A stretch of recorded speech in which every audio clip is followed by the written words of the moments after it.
é um marco de comunhão, é um testemunho vivo do que ocorreu na cruz. E não apenas o que ocorreu na cruz com a dimensão da justiça de Deus, mas o que ocorreu como suprimento de vida, da qual veio a vida para os filhos dele. Esta vida é alimentada diariamente. A igreja da primeiríssima geração. Então a gente pode dizer de Atos capítulo 2 e de Atos capítulo 3 e 4, pelo menos, tinha esse discernimento. Os crentes que haviam acabado de nascer, sob o pacto de Jesus, cumprindo-se que havia anunciado: não vos deixarei órfãos, voltarei para vós, na pessoa do Espírito Santo. Eles entenderam o que esta refeição significava. Por isso eles comiam com discernimento todos os dias. Agora, a gente imagina as congregações, se é que isso está ocorrendo, das pessoas que estão abrindo: vamos tomar ceia em casa, cada um do seu jeito.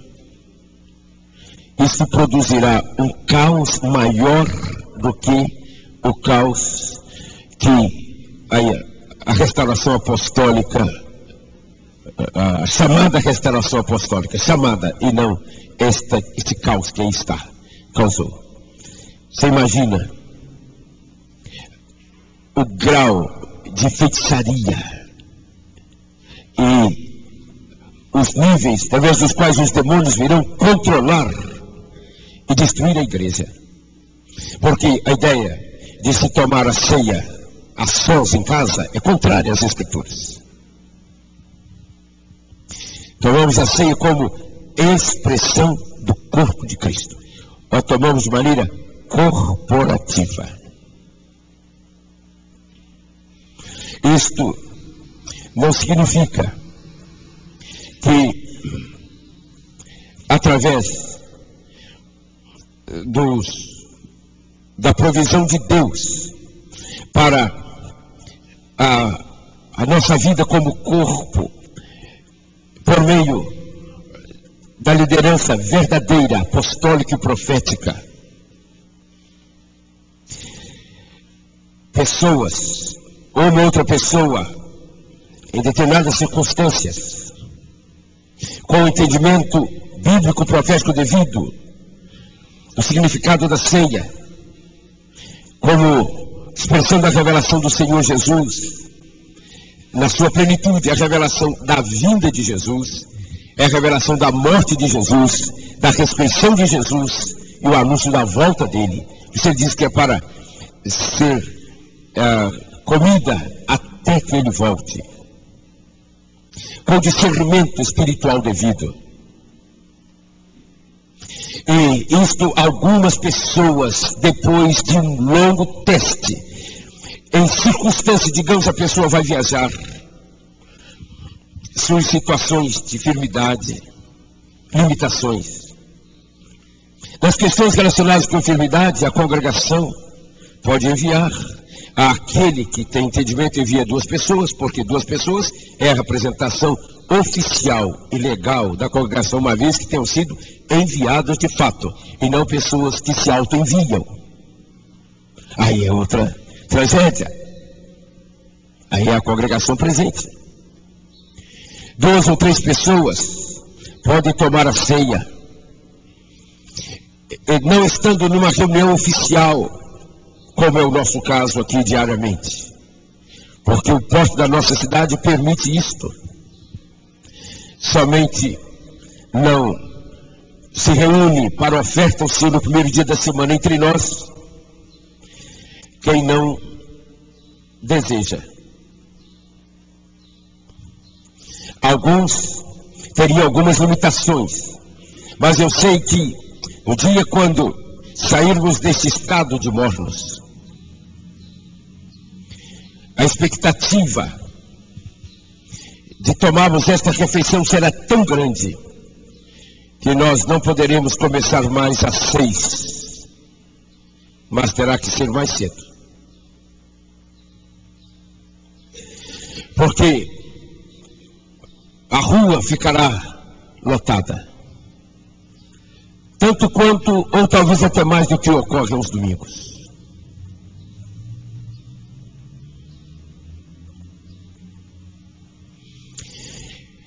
E a questão de viabilizar encaminhamento para se tomar a ceia, de maneira que o nosso conforto não seja afetado. Então, eu estou lá dormindo, quero dormir até as 9. Aí tá bom, eu durmo quando 9 horas eu me levanto e aí vou tomar ceia. A gente ouve de um ou outro que tem coragem de dizer que toma ceia diariamente, e infelizmente as pessoas geralmente compartilham isto, a tendência é compartilhar só o efeito final, mas não diz a estrada por onde passou e por onde passa regularmente. Então deixa essa lacuna e as pessoas entendem as coisas pela metade ou pelo fim, sem passar pelo caminho normal. Cada pessoa, cerca da qual tem conhecimento, já consegui chegar à informação ao longo da história da igreja, que chegou a esse ponto. Primeiro, isto não foi uma decisão autônoma, individual, relacionada com o corpo. Isso decorria de uma relação de vida de corpo. Segundo, as pessoas que faziam isto separavam a primeira hora da madrugada para estar com o Senhor. E junto a isto é que se tomava ceia.